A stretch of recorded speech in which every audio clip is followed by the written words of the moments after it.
Welcome to this episode of the Customer Centric Retailing Podcast, a forum for retail leaders to discuss industry trends, challenges, and opportunities. This is Anil. And this is Fabi, and each episode we invite some of the brightest minds in the industry to discuss the future of customer centricity, with topics ranging from the rise of e-commerce to brick and mortar operations, to omnichannel technology to retail culture, and how all of these elements come together to create customer-centric retailing.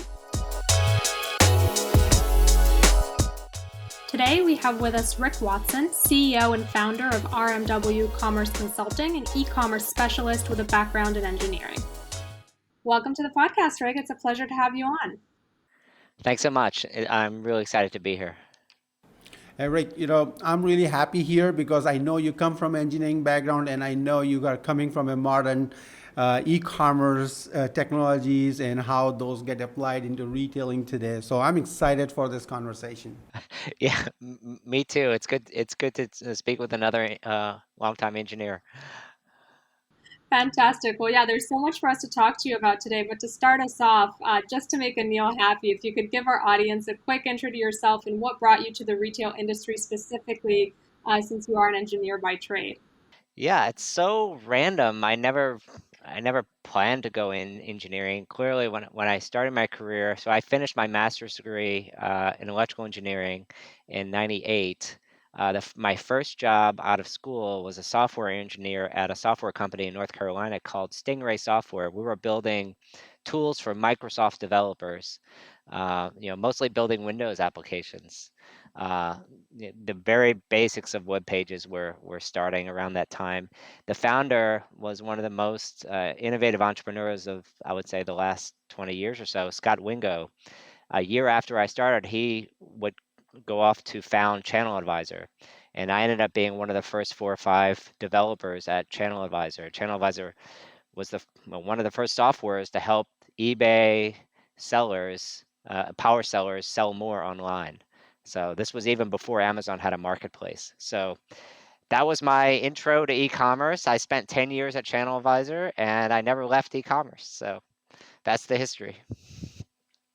Awesome. That's really interesting. And actually, that's the first question that we wanted to ask you is you have a lot of great experience with e-commerce. Right now, there's a big boom in direct-to-consumer retail, a lot of D2C retailers popping out there. And it's a really crowded space right now. So I was curious if you have any advice to give online retailers for ways that they can stand out, technology that they can leverage to really gain new customers. Yeah, it's so interesting. The fascinating thing is what I find in the industry is that the people who are not technologists are looking for technology to solve their problem. And the people that are in technology understand that technology alone cannot solve your problem in e-commerce. And so the first advice I give to anyone in e-commerce is to just stick to the basics. Number one is, who are you and who is your audience? Have a very, very clear understanding of who your audience is, because the way to stand out is to actually understand your audience better than anyone else out there. So if you're selling some widget or fashion or whatever it is, if your message is very customized to a specific group of people, particularly as a new brand, that is so very important, because then your message will resonate that much better and your conversion rate will be higher than the same product with generic messaging. Yeah, in fact, it's so true because like when we talk about technology, we always know that the best technology is the technology that doesn't even show up in the buying process or in general in the customer human experience. All it does is it augments, it makes it super easy for a human to interact and achieve their desired goals. In this case, like find a product and make a purchase. That's right. Yeah, no, it's definitely interesting, and I think, look, you know, I don't want to sidestep the whole question. I mean, I would say stick to cloud-based platforms, particularly if you're starting out. It's very easy, low cost of ownership. Upgrades happen automatically. Plugins are available easily. Um, the store is likely way more powerful than you're going to need for any time soon.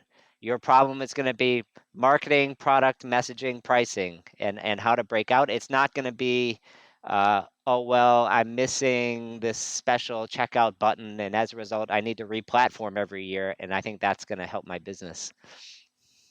Yeah, in fact, that's so true. Like, all these digital native brands, that's the big leverage all these brands had is most of them started on Shopify. The simple cloud-based platform starts so low, but then because it's cloud-based, it can scale really well. And then the whole ecosystem to support you. I mean, like you said, when you need any feature, there is some company helping you to achieve that without having to put in a lot of effort. In fact, you may not have to hire an engineer for a long time, unless only after you start expanding into your physical retail. That's when the things may got slightly complicated. But in now, actually, Shopify, I think, in fact, you've been talking a lot about Shopify and how the point of sale and all those things put together is actually becoming a big technology ecosystem there. So with that, a lot of these digital native brands have an edge where they are able to put technology at play at work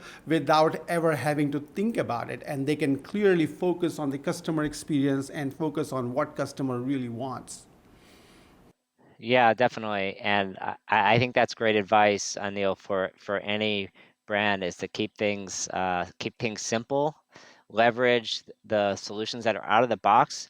You know, as engineers, we know you write a whole bunch of code, and most people don't use it. It sits on the shelf. And the cloud-based version of that is you implement Klaviyo or you implement Yotpo for marketing, or like whatever it is you do for reviews or email marketing or et cetera, and you're using 5% of the functionality.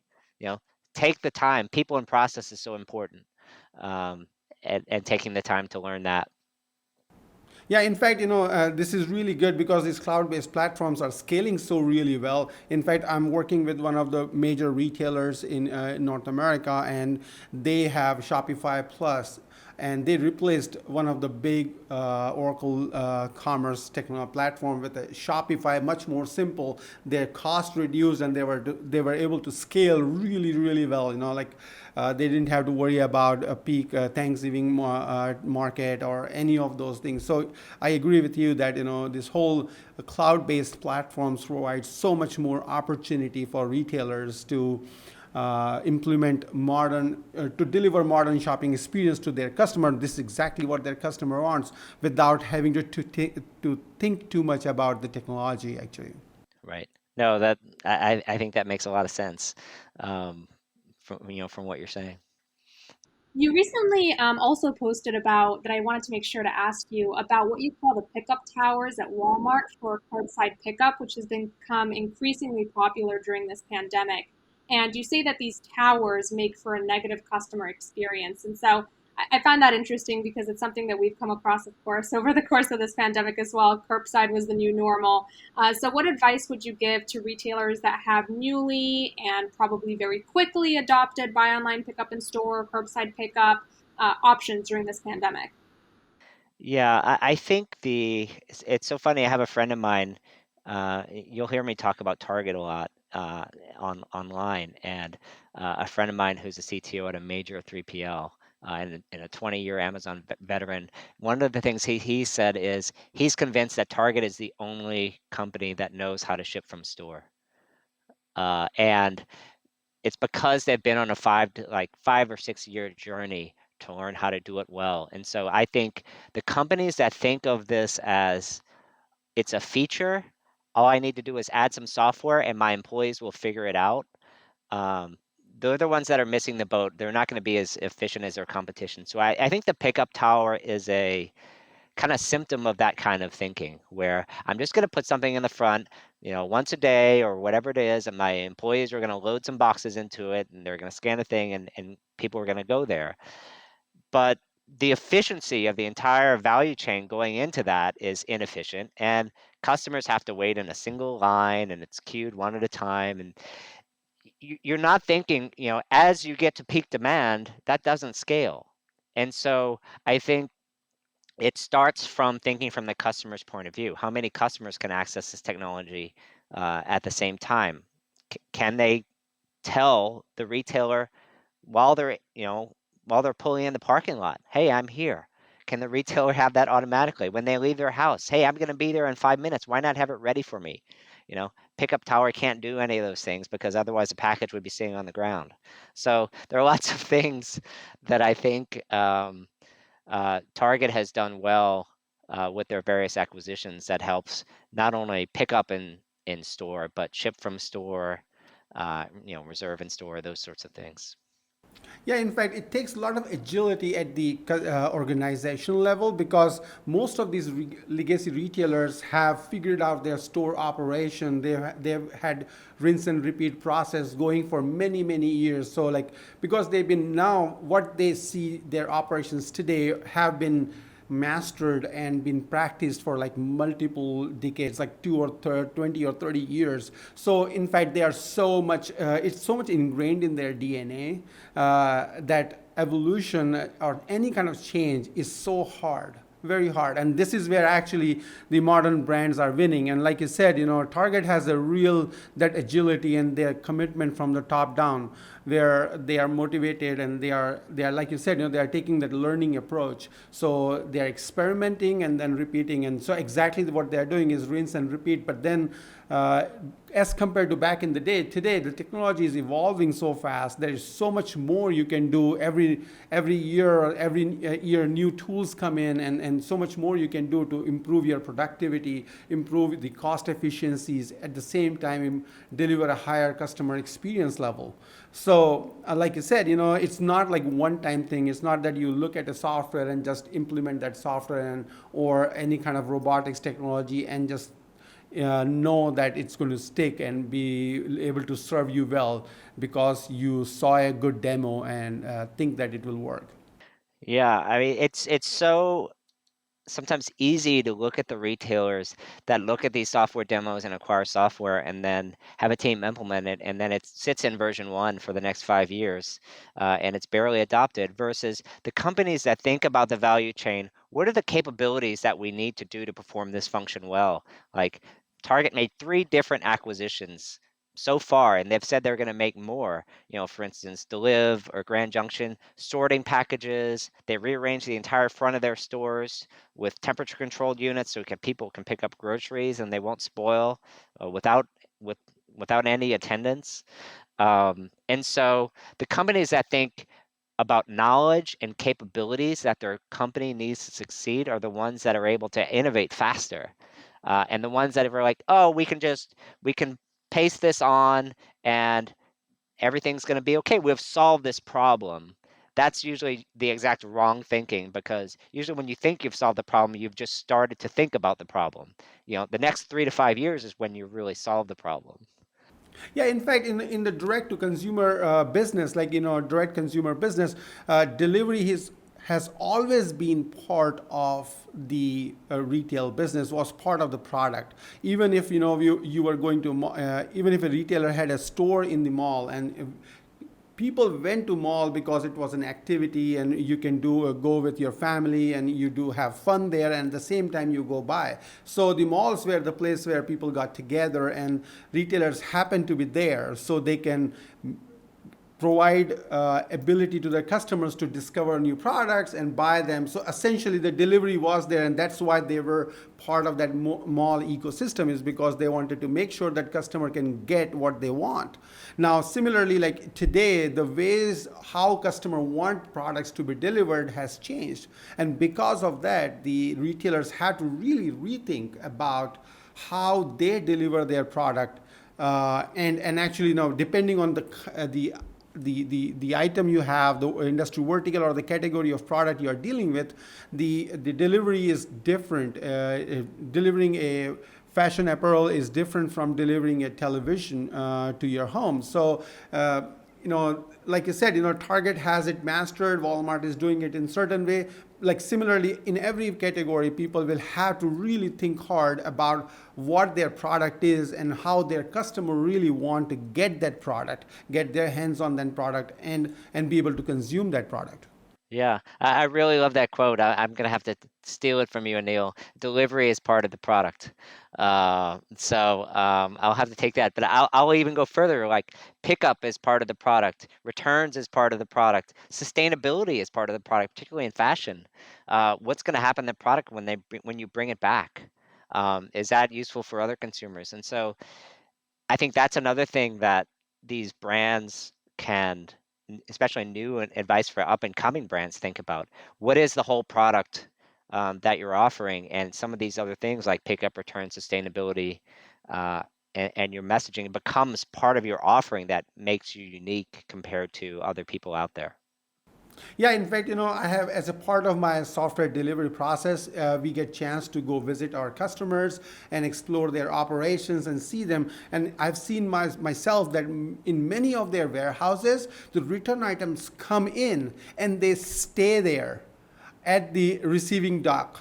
They stay there until they find their way into a dumpster, actually, and they never actually get put back on the shelf and get back, be resold, even though the product was perfect quality. In some cases, the item was simply returned in a packed box as is, because customer was not there to even receive it. In fact, it was like as simple as just go put it on the shelf.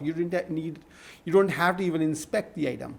But in this case, this is where again I will come back to the modern retailers, the digital native brand retailers who opened the store. They are really smart because they have good control over their data, of their inventory data and their customer data, their sales data. They have so much control that when they take a return at the store, they are looking for customers. Why did they even return it? Because they want to improve the product. They want to feed that information back into product development. And because they're looking for that information, they also know if this item that we received can be sold again or not.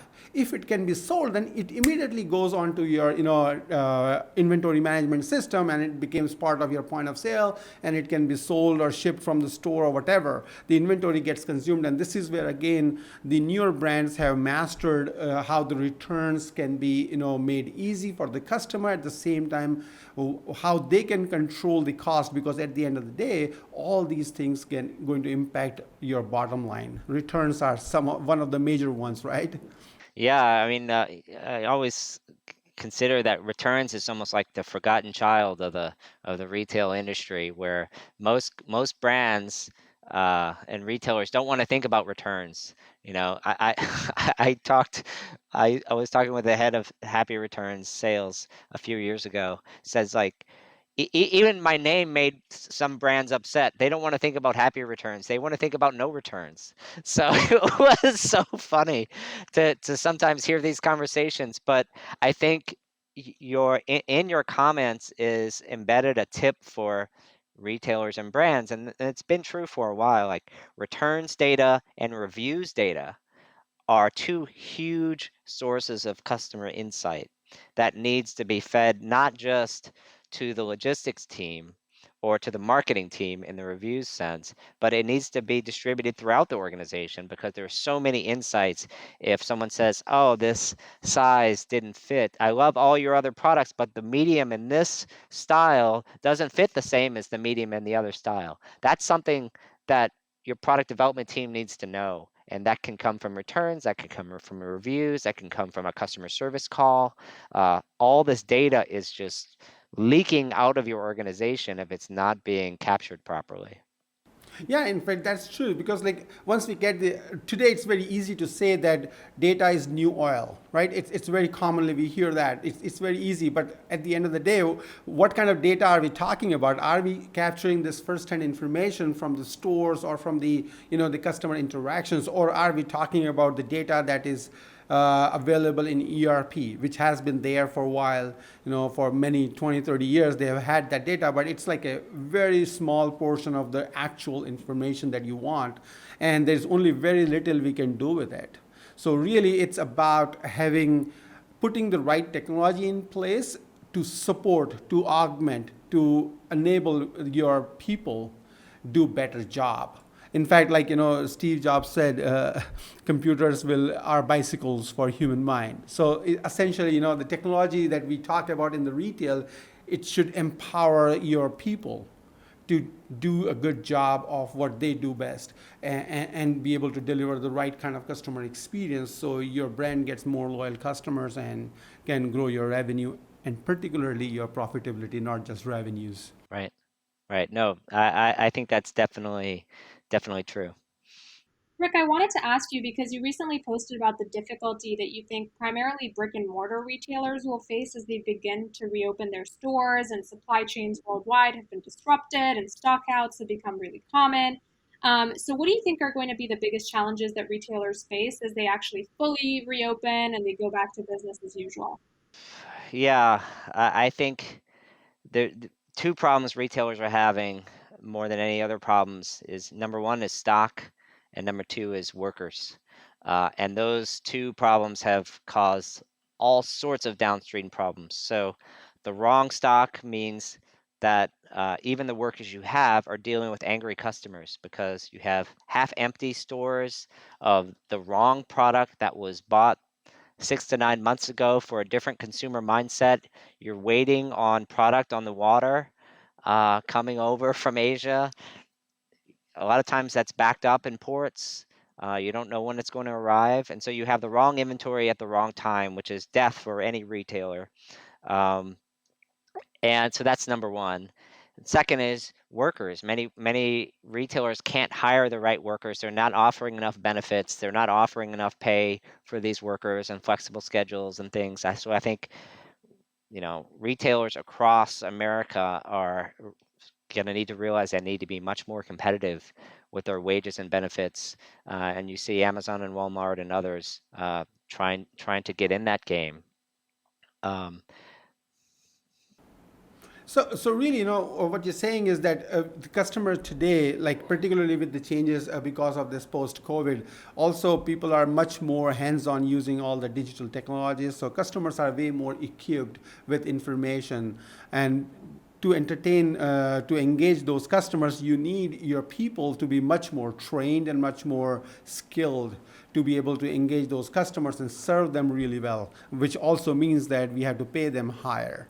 And how do you see that would have what kind of impact would that have on the financials? Like because we are not talking about few people, but we are talking about hundreds or maybe a few thousand people on the company's payroll. So increasing their paycheck by even certain percentage point will have big impact on the financials.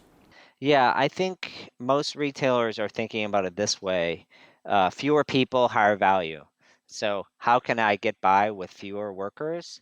Automate more tasks with software, better processes, fewer mistakes. I think that's a lot of times what companies miss is that better efficiency in existing processes leads to less workers needed. And so the highest value workers, you're able to attract them and have a better culture and be more efficient with the workers you have. So that's generally the advice I would have is really try to look for the highest quality workers you can. Um, because that's going to lead to faster innovation, better teamwork and cooperation, and a better culture for the company too. Yeah, also like post pandemic we've seen a lot of new processes come in place, like curbside pickup, buy online pickup in store is way more important today. Ship from store is another strategy a lot of retailers are excited about. Now all these things are additional operational burden on the store, and then you have a lot of these customers who are buying online but coming in store for customer service or returns or talking to the associates. So now that's additional work. Now, doesn't it mean that the operations at the store level will have to be rethought and we'll have to re-engineer all those things? How do you see that coming up, and how should retailers be dealing with it? Wow. Brands and retailers, I would say, are in complete crisis right now, dealing with exactly what you're saying. In that traditionally, the store team is the store team, and the ecom team is the ecom team, particularly at the operational level. At the merchandising and marketing level, over the past 20 years, we've figured out the omni-channel question, like how Walmart over the past 2 years we've seen has consolidated their buying organizations so that you buy for e-com and stores through one department. Operations has not kept pace with that because it's very hard. Just a simple thought of who gets credit for the sale, it's still a problem in 2021 at many retailers. You know, are the store associates getting credit for the sale, or is the e-com team getting credit for the sale? If it was, and the fact that we're sitting here in 2021 and still even having a conversation about this kind of attribution means that retailers are, it's an epidemic problem, I believe. Yeah, in fact, like it's really important, sensitive topic you picked up, so I'm going to have to say something here. Um, so retailers, again, coming back to like they are not capturing enough information, and because they are not capturing enough information in the store, well, e-com is particularly designed to capture a lot of data. So they have data of e-com, but they don't have enough data in the store. So a lot of times, what retailers are missing out is that because you have a store in certain region, a lot of sales online are happening, are being supported by that physical store you have in that area. And so you cannot simply say that this is an e-com sale. Similarly, we can never with confidence say that certain sale is purely an in-store sale. So at this point, it's important that we consider them together as one team. And we put that data together, the e-com data and the in-store data that we are collecting, all that should be put into one bucket and then analyzed. But for that, we definitely need to put in new tools and technologies in the store to capture that information and be able to credit those store associates who are helping the customer who finally made the purchase online, and the store associate never saw their name put on that transaction. Yeah. And similarly, a lot of associates are fulfilling orders that were placed online but are being shipped from the store. So they are working hard to get those orders out the door before FedEx comes in to pick up at 2 o'clock. But they don't see enough return on that effort. And so they're kind of sort of jealous of all these online orders. Yeah, for sure. I mean, one of the things that Target got right all the way back in 2013 is their COO at the time said, um, we're going to solve this problem very simply. We're going to give both the store and the e-com team credit for the sale so that incentives are aligned. No one has to fight over what's going on. Now, if we want to talk about a topic like marketing attribution, that's for the marketing team to figure out, but it's not going to affect the pay of the workers at the level, and as a result become a primary team dynamic incentive problem for collaboration at any level in the sales associates or operations or anything else. I'm not going to invest in this technology because my team is not going to get credit for the sales that are driven and enabled by this technology. This happens way more than you think. Yeah, and I Yeah, I actually just, go ahead. Go ahead. so yeah. So yes, in fact, the marketing team, even they are being challenged right now because that is the most expensive, the biggest line item on your P&L, right? That's like biggest expense we have.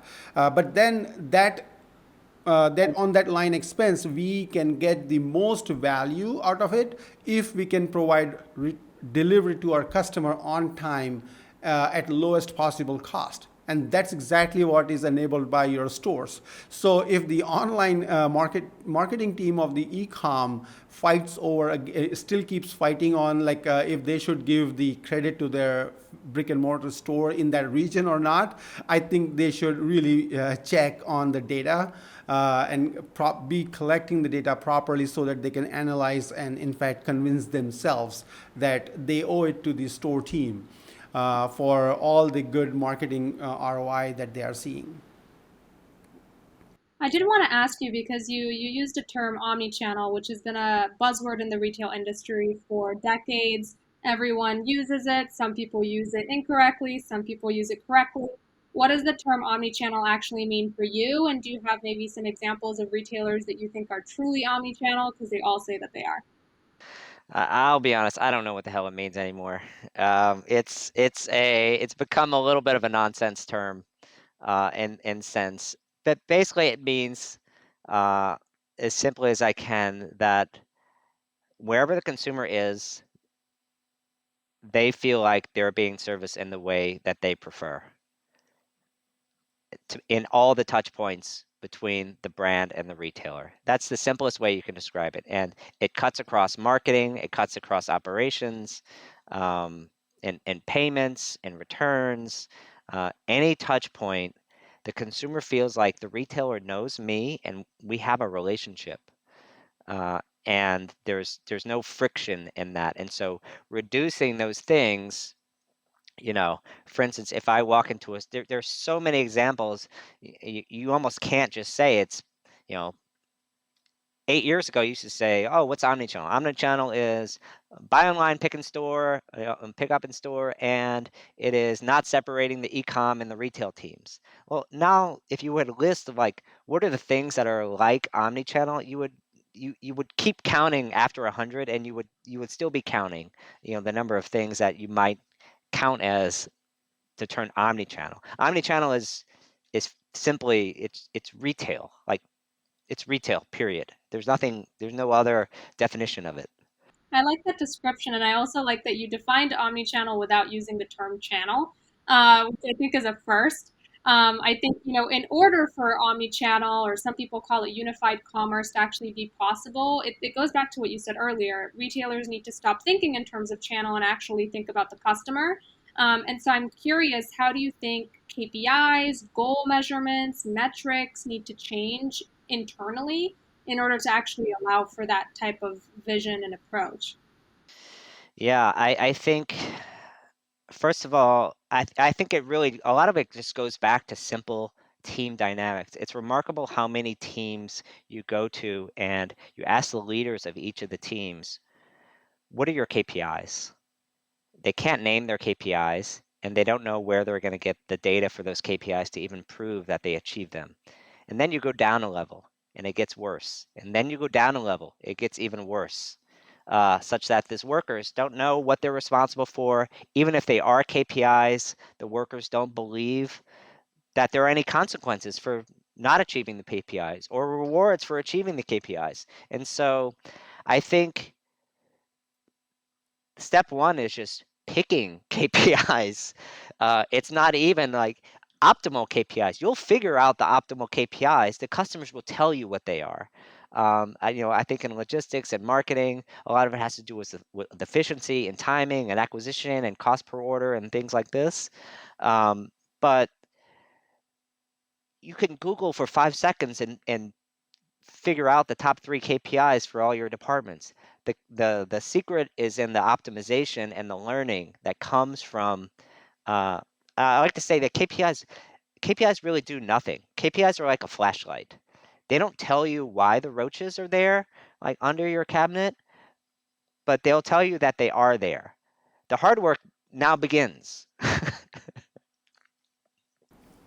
Yeah, in fact, this is again, those experience, like you said, it's the hard work now begins, and that's where, in many my experience, I've seen that a lot of people they just focus on the KPIs and not look at what caused it, because these KPIs are generally those symptoms, but there is a cause for it, and instead of fixing those causes, they try to fix how to achieve the, fix the KPIs. So they try to do things so that they can achieve their higher KPI numbers, but they don't really get into the deep. Like for example, like you want to achieve higher fulfillment rate of your orders from the store, but for that to happen, you have to fix the inventory and accuracy in your stores. But then what they do is come up with like a band-aid solutions for rotating orders across different facilities or different stores until the order finds an inventory. So instead of like fixing the inventory issue, they try to just rotate that order, as recycle that order as many times through the brokering engine and get it to finally a place where it can be fulfilled, so that the KPI shows that you were able to fulfill that order in time, but you haven't actually fixed the real problem, which is your inventory accuracy. Yeah, totally. Like I have there's so many funny stories about KPIs. KPIs, like it completely overlaps with the discussion about data. To me, data is about learning and discovery, and data is useless unless you know how to ask questions properly, and ask questions in service of the customer. and the problems that the customer is having and the problems that you're having with growth. So I always say that show me a number, show me a very high level KPI number, and I will show you a useless KPI. Because, I have time when I was at Pitney Bowes, we were running an international checkout, and let's say checkout conversion, I'm just going to use some whatever crazy numbers, went from 3% to 4%, it went from down from 4% to 3%. But UK customers conversion went up 30%. US customers went down 2%. It just so happens that the UK is only 5% of the business. You have none of that visibility unless you know specifically what different customer segments are. The high level API is virtually meaningless except at an aggregate financial level. It's almost completely useless at the operational level because you don't know what your individual customers are experiencing on a day-to-day basis. That's such an interesting perspective, and I think I'll have to steal that quote from you. Your original quote about a KPIs being a flashlight. Never heard that one before, but it's very true. And I really do agree with you that unless you look behind the number, you're just going to be stuck in the boardroom looking at the numbers, not knowing what to do with them. So I think we can end on that awesome and controversial piece of feedback for retailers. It's definitely one of the major challenges that we see. And we can leave it there, but we wanted to thank you so much for joining us on the podcast. And we also always like to give our guests an opportunity to promote anything new and exciting going on in their lives and their businesses. So I'm just curious what's next for you. Yeah, it's exciting. My business continues to grow. A lot of retailers obviously are investing in digital, and so that's exciting. My work is as an e-commerce consultant. I founded the business 2 years ago, and I have a firm that services brands, retailers, and investors that are going through major digital investments in direct-to-consumer and B2B and digital transformation as well. So that's super exciting, and I'm considering developing my own podcast later this year. We would love that. Yeah, and we also recommend to our audience, following you on social media. You always post really interesting insights there, and that's a great way to keep up with you. And hopefully, you do launch that podcast. We'll be your first listeners. Awesome. I would love that, guys. Yeah, Rick, it was really a fun conversation we had today. Thank you for coming in, and definitely we learned a lot. Okay, thanks a lot. Great. I learned a lot from you guys.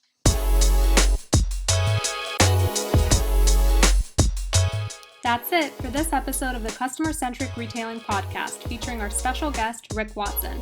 Rick leverages his engineering background to provide a no-nonsense approach to the customer experience. He believes that data is king and that retailers need to truly understand their customers by leveraging data in order to stand out from the competition. If you like what you heard, you can subscribe on Apple Podcasts, Spotify, and Google Podcasts. Please rate and review and recommend to a friend or fellow retail fanatic. This podcast is brought to you by Hot Wax Commerce.